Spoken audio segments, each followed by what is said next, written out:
10th level preliminary examination previous question പേപ്പറിലെ maths ക്വസ്റ്റ്യൻസിൽ നിന്നും ഇമ്പോർട്ടൻ്റ് ആയിട്ടുള്ള ഓരോ ക്വസ്റ്റ്യൻസുമാണ് നമ്മളിതിലൂടെ പരിചയപ്പെടുന്നത്.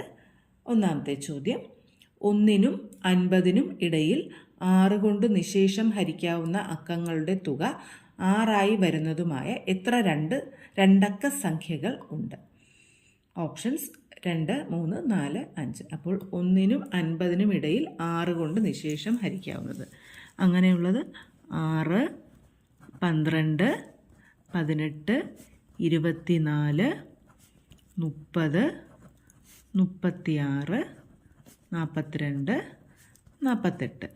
6 കൊണ്ട് നിശേഷം ഹരിക്കാൻ സാധിക്കുന്ന സംഖ്യകൾ ഇത്രയുമാണ്. അതിലെ രണ്ടക്ക സംഖ്യകൾ എന്ന് പറയുമ്പം 6 നമുക്ക് അവോയ്ഡ് ചെയ്യാം. ബാക്കി ഉള്ളതാണ് രണ്ടക്ക സംഖ്യകൾ. ഇനി ഇതിൽ അക്കങ്ങളുടെ തുക 6 വരണം. അപ്പോൾ ആദ്യത്തേതാണെങ്കിൽ അക്കങ്ങളുടെ തുക 1, 2, 3, ഇവിടെ 9, ഇവിടെ ഇത് 6 വരുന്നു. അപ്പോൾ 24. അടുത്ത 30, 3, 0, 3 വരുന്നത്. ഇനി 36 അക്കങ്ങളുടെ തുക 9, 46 വീണ്ടും അക്കങ്ങളുടെ തുക 6 വരുന്നു.